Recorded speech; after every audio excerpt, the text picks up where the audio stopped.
recording. Yes, wow. Okay, see, I remembered. Today's event is being recorded, and I will say hello to everyone that might be joining us on demand for the first time. Thanks for being here.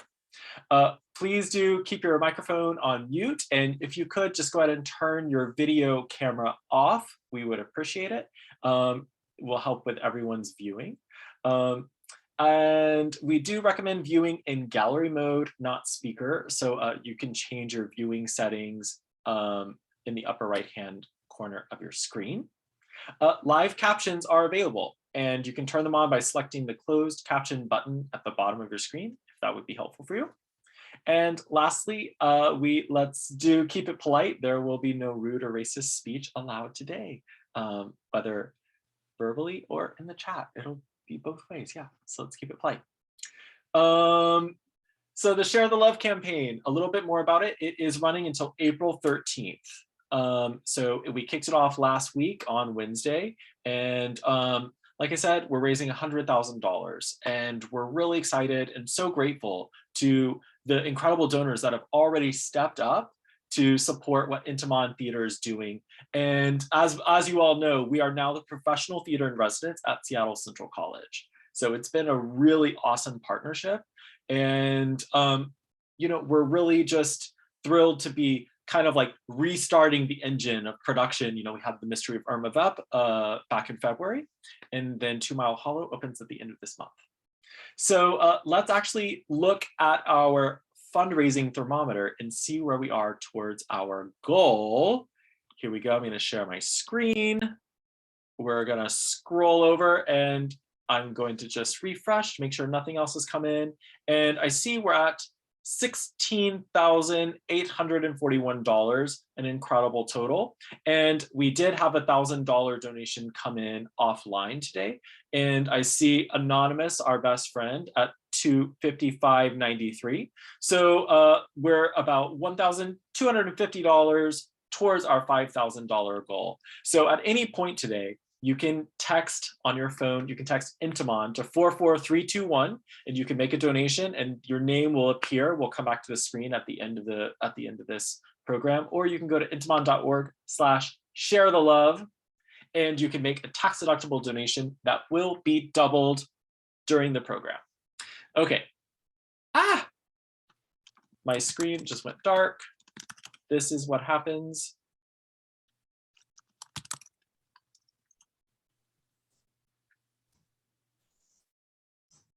Okay, I'm back. My screen went black. I apologize. Okay, so I'm going to jump right into introducing our host so that I can stop talking and we can get to the fun stuff. Please allow me to introduce our host today, Roger Tang. Roger is Executive Director of Pork-Filled Productions, which is right here in Seattle. He is a playwright and a veteran theater producer of over 4 decades. And he was the casting director for our production of 2 Mile Hollow. He's been called the godfather of Asian American theater, and he's the secretary for the Consortium of Asian American Theater and Artists, and he edits the Asian Theater Review. So I will let Roger introduce the rest of the folks. Welcome, Roger. Good to see you. Hello, Wesley, and glad to be here. I want to be able to introduce our panelists right here. Let's start with Rosa Joshi, who I've gone back a long time with, back when she was at the old Northwest Asian American Theater. Along with her is Kathy Hsieh. I've gone back even longer when we were both. I won't say how long, but when we were both students at the University of Washington, and a new friend, but still quite valued, is Stephen Tran. So, and let's see. I think we're going to go first for our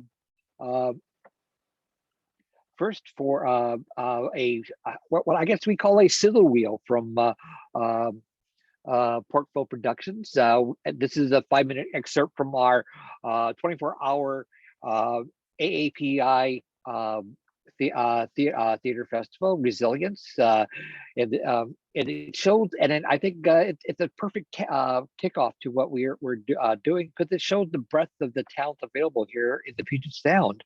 It was done over a period of one night, just like 1448. So here we go.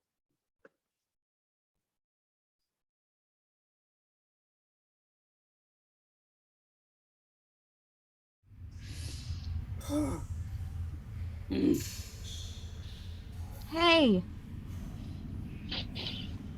Hey. What? Can you reach your hand forward? Yeah. I guess. Just grab onto my ankle, okay? And hold on. I'm going to go through the hole, and you're going to squeeze in after me. Meg, I can't. I'm not going to fit through there. You will. I know you will. You want to know how I know? Because that's your secret strength. You're not a puzzle piece like the rest of us, where you only fit in one specific corner of one specific picture. You're strong. I'm tired of being alone, so hurry up and get here. I'm so tired of, oh my gosh, dang it, why does it always, gosh, I'm so clumsy sometimes. I'm sorry about that. Yeah, you know, I wonder how he gets in here while I'm sleeping, like maybe through the window. I don't know. I don't even know what it looks like, but I know what it sounds like. It's like a whistle. You know, the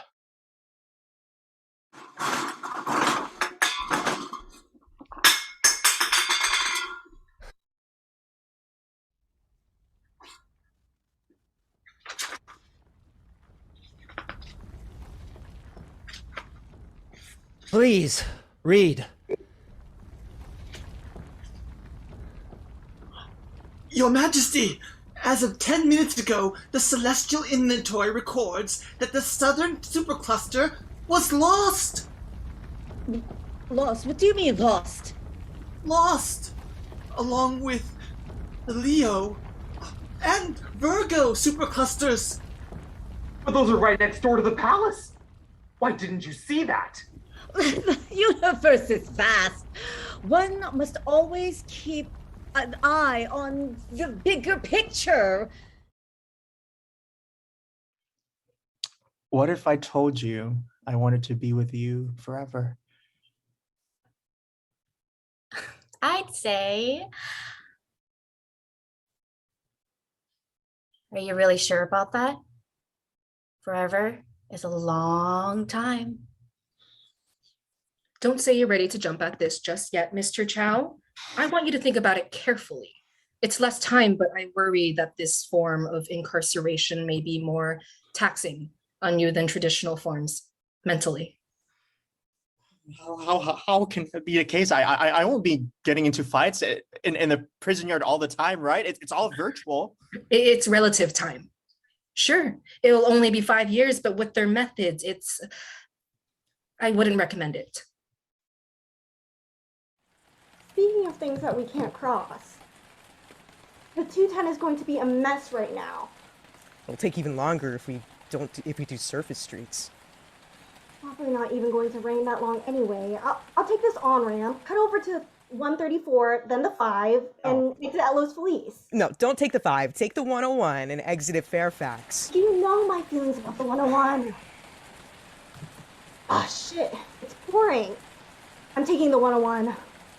My phone says that there's a traffic advisory. It's probably bumper to bumper.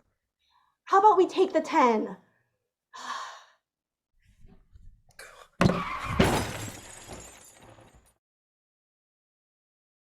What's the narrative that inspired you here? It's a completely fictionalized account. Okay. But I will tell you as if it happened to me. Okay. The summer of 1999.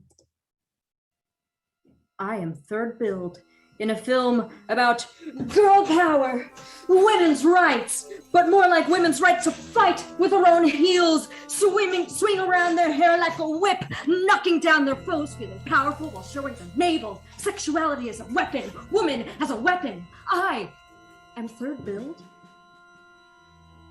I am third billed, though the most important, because without me, next year, 2000, while the world is moving forward at the speed of light, without me, this film will die.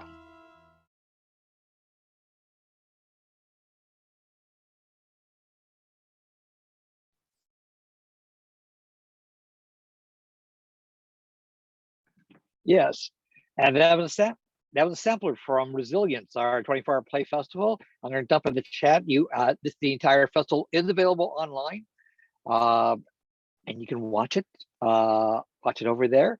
The entire show there. And next up on our agenda is Rosa Joshi, and she's going to tell us a little bit about her project. Hi. Yes, I am going to show a piece. So I'm sharing a work from work that's upcoming. I'm directing The Bonesetter's Daughter by Amy Tan, adapted by the fabulous Desdemona Chang at Book It Repertory Theatre, and Kathy's going to be in that also. And so for the clip that I'm showing, I roped in two actors from the production to read an excerpt of the play for us. And yes, it's a Zoom reading. And the two actors are Sunam Ellis, who plays, hang on just a second, Wesley, let me just set up what's going on here, and I'll tell you when to bless that play. The two actors are Sunam Ellis, who plays Ruth, and Desiree Mi Jung, who plays Lu Ling, who's Ruth's mother. And for context, the clip is from the beginning of the play. Lu Ling has just been diagnosed with dementia. Ruth is alone cleaning in Lu Ling's apartment, and as she finds different objects, certain memories come back to her that we see played out before us. So this gives you a glimpse into the narrative structure of the piece and also the staging challenges, or shall we rather say opportunities, that we have here. So now, yes, let's go ahead and play it. Thank you, Wesley. Ruth puts the tray away in the desk drawer. She discovers a very old, stale pack of cigarettes. A memory. Lu Ling and college-aged Ruth. Lu Ling appears furious, a pack of cigarettes in one hand and a kitchen knife in the other. You smoking? Where did you get that? What were you doing, going through my stuff?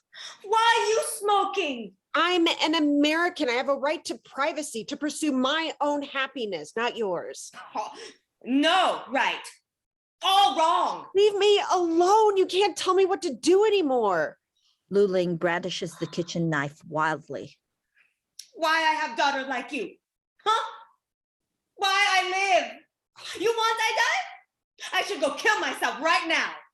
You know what? I really don't care. Lu Ling disappears. Back to present.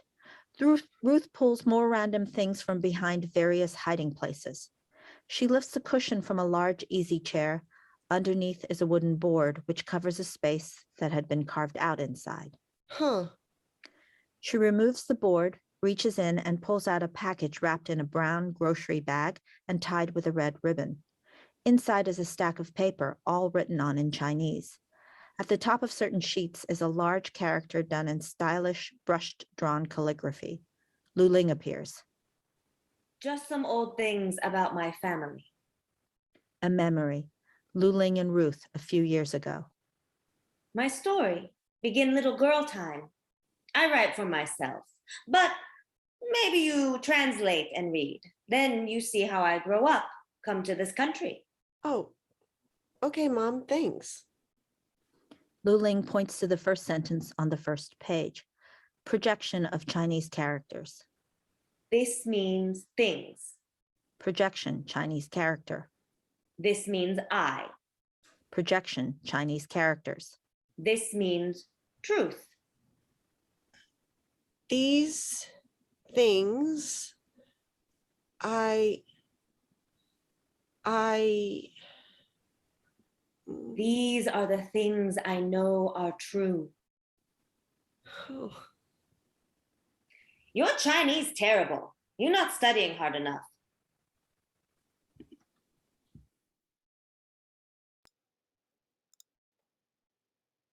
Yeah, so I hope those of you who can will come and see the show.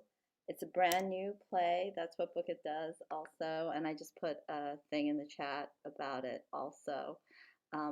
Thanks for letting me share that. I can't wait to work with Kathy. Kathy, I think this will be our first time actually. Like, I mean, we've worked together, but as actor and director. So that's a milestone. That's exciting. Next, I have the pleasure of introducing Stephen Tran. And Stephen is music and theater artist. He was part of the 2018 Intiman Emerging Artist Program. He's worked at Seattle Rep, the Fifth Ave, Seattle Opera, Arts West, and more. His upcoming projects include And So That Happened at the Fifth Avenue and The Mortification of Fovea Munson at the Kennedy Center. I'm going to hand it over to Stephen. Hi, everyone. I'm so glad to be here. Thanks for having me. This is completely different from the last two things we watched. In addition to being a music director and composer here in town, mainly in the musical theater scene, I'm also a music producer outside of that. And so for our 5:30 on a Wednesday, I thought I would bring us an EDM track that I made. This is not from anything, this is just music I made. And there's a little bit of a visualizer made by my friend and local graphic designer, Melissa Block. So this is mostly an aural experience, but this is an EDM track called Where Do We Go From Here, produced by me.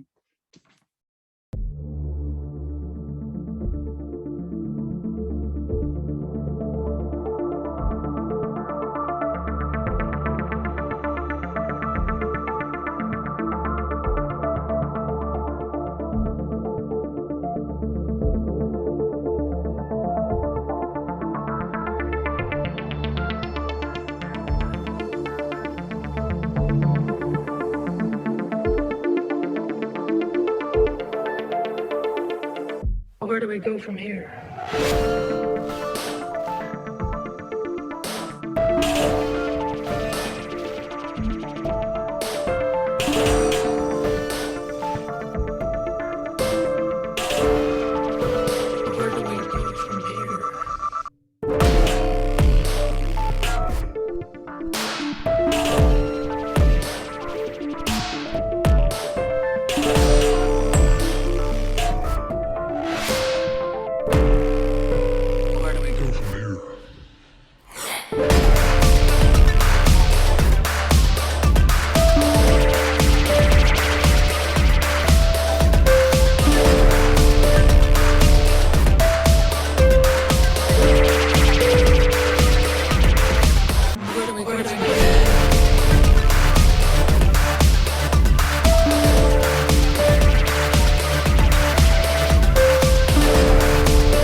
So yes, as I said, completely different, but I'm really passionate about commercial and dance music and how we can also put that into the sound of musical theater.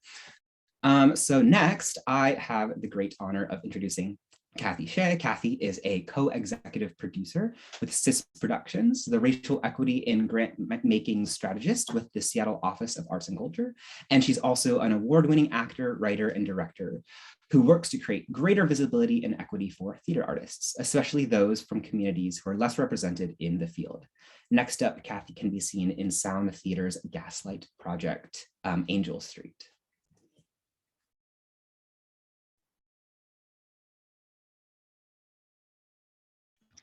Hi, everyone. I just had dental work done like an hour ago. So if I look like I'm grimacing, it's because of the numbness of the right side of my face.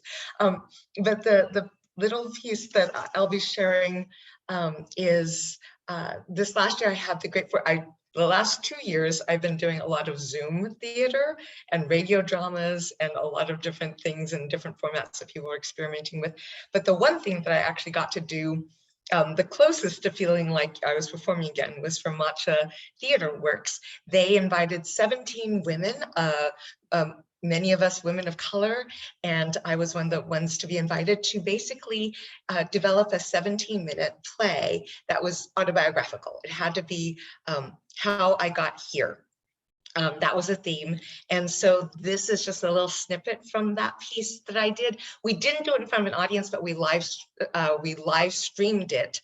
For those of you who need, I am an Asian American woman with long hair. And today I'm wearing all black with a blast mask sometimes and against a white backdrop. But in the video piece, I am wearing a purple dress with orange long sleeve sweater, but I'm still Asian American with long black hair. Okay, and this is a piece from Notes from My Daughter. She was really my dad and stepmom's baby. My sister Pauline arrived 2 days after my 15th birthday. I got to take care of her after school and all day during the summer. I loved every minute of it, feeding her and watching her expressions to see what she liked and clearly didn't. Noticing when her booty would lift up and her eyebrows would scrunch together, which meant she was about to have a bowel movement and I had to get her to the toilet before she messed up her diaper. Chasing her around the house because she was such an athletic baby. Finally getting her down for a nap, only to crash myself. Being a big sister after-school mom was exhausting, but they were truly my favorite memories from high school and only fueled my desire to become a real mom someday. I wanted 6 kids, just like the Brady Bunch. Grace, my second sister, was born when I was 17. She was premature, so she had to stay in the hospital for a little while. So I didn't get to meet her until she was about 3 months old.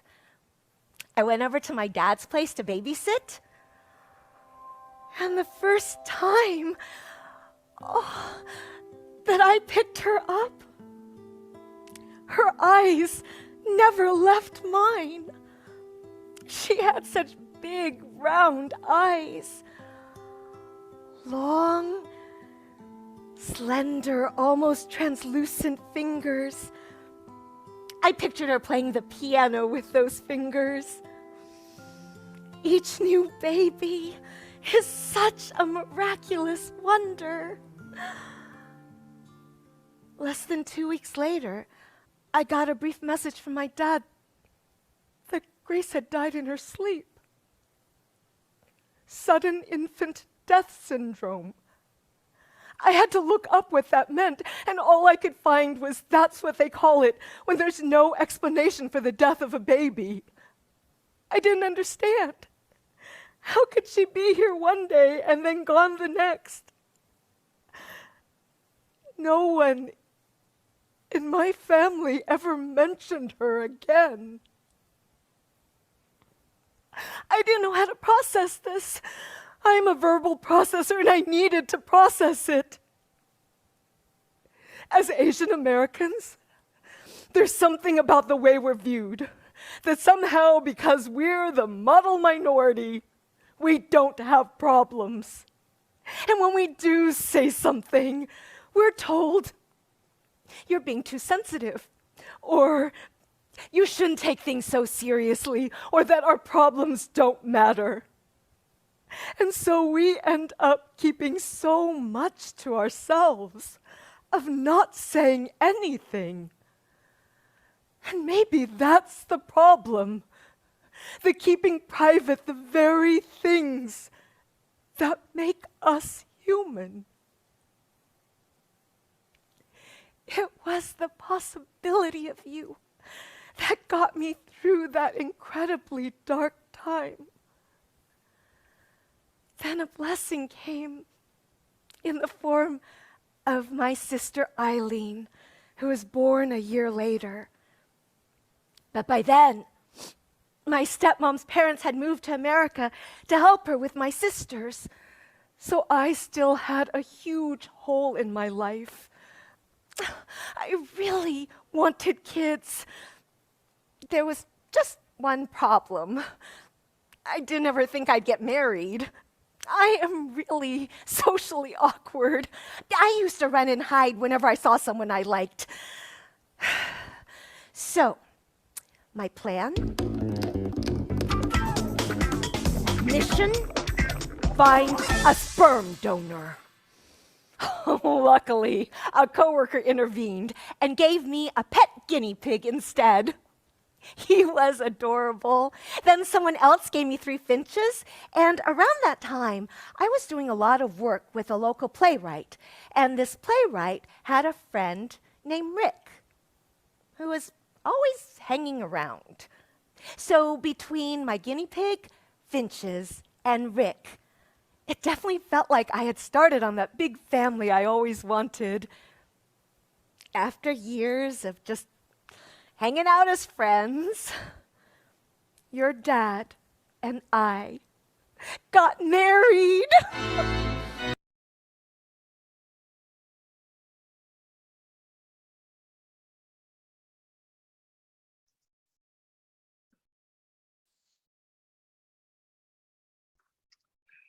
And we're back to talk about our questions to the panel. Before we start, I think I spaced on Rosa's bio, and I should mention that. Okay, I'm going to spend some time. We're going to mention that Rosa is a Seattle-based director, producer, and educator whose work focuses on both classical and contemporary texts. She's a founding member of Upstart Crow Collective, a absolutely fabulous theater company, and it's committed to producing classical plays with diverse casts of women and non-binary people. And she is currently on the faculty at Seattle University. So, that over. Let's talk. I think our first thing is that I wanted to mention that it seems like last few years we are in a watershed time for Asians in pop culture. We've had stories pop up in the in the collective consciousness, and not just a story, but stories who make it big with all audiences, starting with Crazy Rich Asians and working to Shang-Chi and the Ten Rings, and now possibly Everything Everywhere All at Once, starring Michelle Yeoh, which is still going to wide release right now. And I think that's I'm keen. That's one of the key movies, key stories that are coming up. What I want to know is that how is this reflected in Seattle? And let me pass it out to the panel here and say, what do you folks think? Is it being reflected here in Seattle?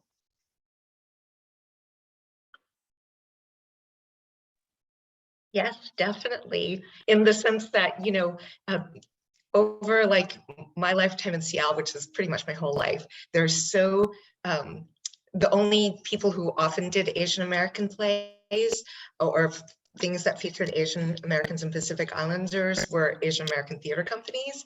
But we're seeing this season in Seattle, 7, 8, 9 productions that are written by Asian American playwrights, featuring Asian American casts. And in addition to that, we're seeing a lot of other productions that are not centered in Asian American themes or playwrights, but where they've actually been casting a lot of Asian Americans. So that's definitely true. And hopefully it's not a trend, and that it's a one-time thing and then it'll be gone. Yeah, there are. I mean, Roger, I think you can probably name them all the shows that are happening right now. And those of us who are working on them have been casting all, and seeing all the same people. But I think you were saying also what's really exciting is that they were all able to be cast also, even though they're all happening, overlapping. I think they're not just in the same season. They're like all happening now.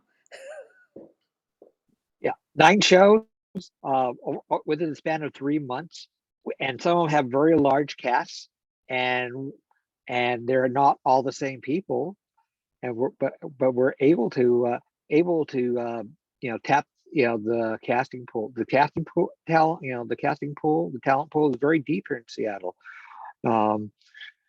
And it better be, because I mean, like, we make up 20% of the population in King County, so it's like you damn well better make use of the Asian American talent, because that's part of your audience. So Can you name those productions, Roger? Just for those of us who might not know all 9 off the top of our head. Oh, okay, I can rattle off, because basically I have a cheat sheet right in front of me. But there was Teenage Stick over at Seattle Rep, which just closed. Slow Cooker Unleashed, a set of readings done by Cafe Nordo and Portville Productions, that just closed as well. God Said This at Dukes Bay down Tacoma, just closed this weekend. Coming up is 2 Mile Hollow by Intiman, which I helped cast. Yellow Fever at Center Stage Theater down in Federal Way. Kim's Convenience, which will also be in Tacoma. The Bonesetter's Daughter, which Rosa is involved with. Rosa and Kathy are involved with, which will be at Book It in June. Miku and the Gods at Arch West, which Arch West and Parkfield are co-presenting. And last but not least, well, I'm not sure if it's last, because I think there's more coming up, but there's She Devil, the China Seeds, which is being done by Portville Productions in August, which is a true story, quote unquote, of the greatest pirate queen in world history. So, who happened to be in China. There's also Ching Chong Chinamen happening by Lauren Yee, happening up in Yes. Bellingham, and they are casting in Seattle. There's also a play, I won't name it because I don't know that they've made it public yet, but there is a pretty big name play that will be happening at WET in the fall that is also seeking Asian American performers. And that's just the ones that are written by Asian American playwrights. There's a lot more that, like for instance, the production I'm in, Sound Theater's Gaslight Project, most of the cast is Asian American. Very cool, very cool.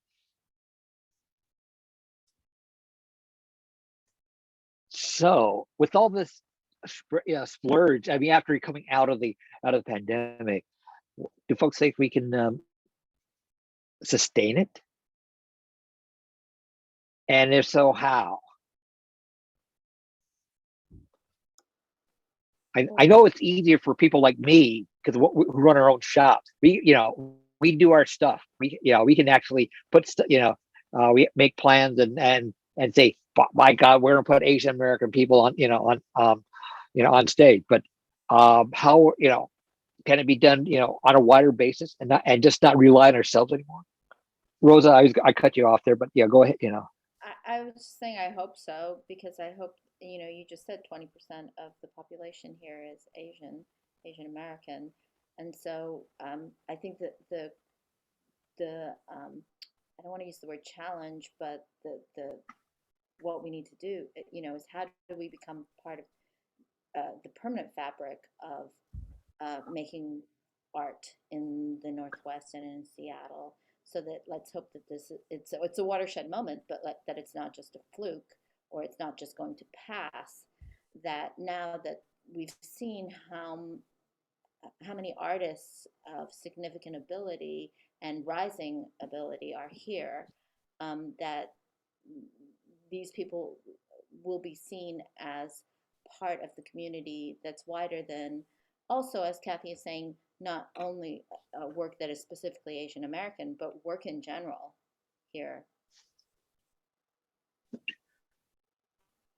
Yeah, when the pandemic started, CIS Productions, we actually did a convening where we, I had a student intern who helped me compile a whole list of all the different Asian American Pacific Islander theater artists that we knew of in the region. And we actually have a list of about 160 that we knew that were right here. And we were thinking, wow, we have 160 Asian American Pacific Islander theater artists. But I know for a fact that the number of productions that happen annually in Seattle that feature us is, before the pandemic, was very, very small. That meant a lot of people ended up not working most of the year. So we have the talent. It's just they haven't.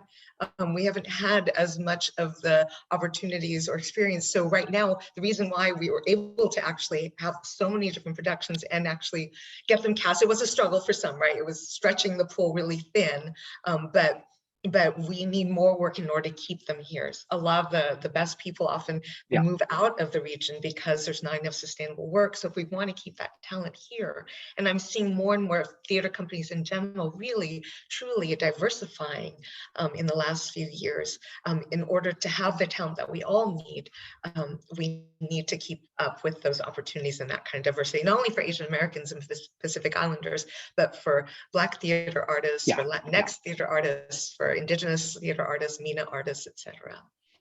And disabled artists as well. Yes. I know that the figures I have is like, from 2012 to 2017, only 5% of the roles in Puget Sound theater were played by Asian characters, and this is that's a disparity. If you have only 5% of say, yet your population is like 16 to 20% of the population, isn't there a gap there? But I think something really important also is like, it's not just like theater institutions like putting on Asian plays. Like I think that really puts people in the box. It's also about kind of expanding the idea that an Asian person can also be any role that any other person can be. And I work a lot in kind of a lot of kind of traditional musical theater, and I started out as being somebody who was really interested in being on stage, and I realized that like some of those interests didn't quite match with the market demand when I was like in high school, and I was like, okay, I'm going to actually transition to being off stage because I feel more like I'm welcome there, which is many years ago. But I think that it's very all well and good to do Asian plays and Asian musicals, but I think what's even better is to have casting directors be like, oh, like this person is Asian, that doesn't mean they can't do this, or they aren't this stereotype, or they can do this, which is why I think representation kind of across the spectrum of form, across the spectrum of institution is extremely important, and offstage and onstage. So I think that, yes, like this is a moment, but also I think we should in the future kind of challenge those institutions that it's a problem if it's like you have a season and one of those plays is the Asian play and one of those plays is the Black play, and then you have 3 classics or whatever, and I think it's so much more useful to kind of diversify I hate the word diversify, but to consider kind of the breadth of what everyone's ability is, just beyond, the boxes you can sometimes self-place into. Yeah. Because I realized a few years ago, I was doing a lot of casting workshops for casting directors around town and artistic directors. And I realized that, because the joke always was, oh, as Asian Americans, we only get brought in when it's an educational touring show where they want one of everybody, or it's their holiday cash cow where they're always trying to do something different, so they try to get a lot of diversity in there, or it's the Asian American specifically written production, and then they'll call all of us Asian Americans into audition for that one show each year. And then I said that in the casting workshop because that is the joke, and I realized, oh my gosh, if you look at my resume, that is the time I'm called in by many theaters in town, is exactly for those three things. So I am excited about the fact that this year, for instance, all the shows that I have lined up and that I've been doing, I realized that other than Bonesetter's Daughter, everything else is actually not the Asian American specific show. I just finished doing Hsieh did, for the first time ever, they did an all BIPOC in red, 2 productions of Hamlet and As You Like It side by side, and it was an all BIPOC cast. And then, like I said, I'm working on right now a sound theater. It's a Gaslight project, which is based on the original play Angel Street that the movie Gaslight is based on. So it's a kind of a Victorian murder mystery thriller. And then after Gaslight, I'm working on Shattered Glass Project's new play called Want. And again, what I'm really excited about all these different plays and opportunities right now, not just for me, for everyone in our region, and not just, again, Asian Americans, but for a lot of the Black theater artists and Latinx theater artists, et cetera, are that we're being called in for a greater diversity of shows, not just because of our race, but just as actors and being viewed with other actors, so we're not being kind of sidelined because of our race. Yeah, and I mean, more of that needs to continue to happen. Yeah, yes, I have this very, very split feeling because I lost out on a couple of actors we could have. I mean, I wanted to cast, but they were being pursued quite heavily by other theaters for non-Asian specific roles. I said, okay, go for the money and go for the variety, but I still would have loved to cast it. So I also want to point out something that Stephen brought up, which is representation both on and off stage, and as maybe you got crushed in your not being able to perform, like follow that career path, Stevens, I don't know, but like the fact that you're a composer in musical theater and that you're working in that respect, representation all throughout matters, and that someone can see that that is possible also through seeing your work and listening to your work, and that can be inspired that we can that representation matters off stage also, as directors, as playwrights, as composers, as fight directors, as intimacy directors, as choreographers. All of spaces that we can inhabit are important also. As someone who really, I think Bonesetter's Daughter may be my first fully Asian American show, because I have spent most of my time working with diverse casts. There, I'm using the word again, but until there's a better one. But doing mostly classical work. But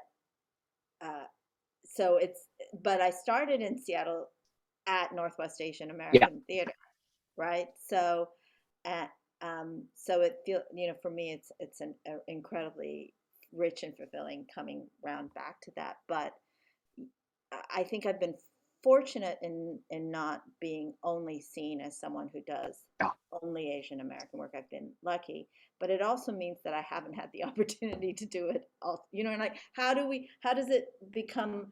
Because I think I've been seen as someone who doesn't do that work, right? Also, so how do we make it so that we're part of the fabric? We're woven in to everything. I also want to talk about representation, not only for those of us who make theater, but it's so important for our audiences. Like, I would have never discovered theater if I had not, by just pure chance, seen one of my first productions, seeing at the Seattle Children's Theater, a cast that looked like me, and made me not only like fall in love with theater, but it actually made me realize that I could actually have agency in my own life, because up until that point I had never seen any people that looked like me really in anything, movies, television, books, or anything. Now, as we're seeing, it's starting to grow, but for so many of like the young kids growing up, they need to see themselves.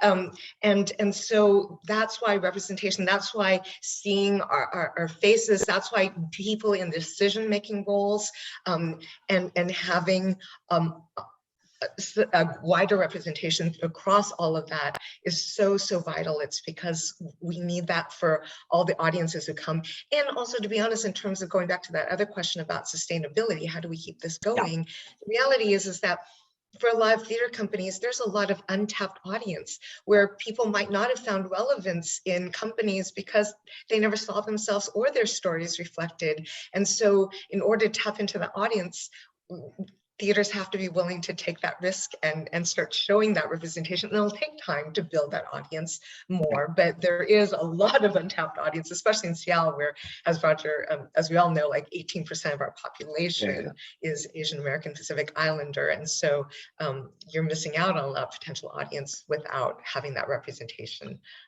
first and visibility first. Yes.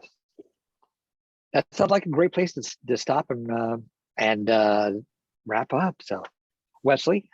Yes. Wow, everyone, thank you so much. The performances were incredible and the conversation was so great. And I love what you're talking about, right? Which is the representation, not just on the stage, but also behind the scenes. And one of the things that we've been working on at Intiman with Seattle Central College, we launched an AA degree here at the college, which is all about the behind the scenes training.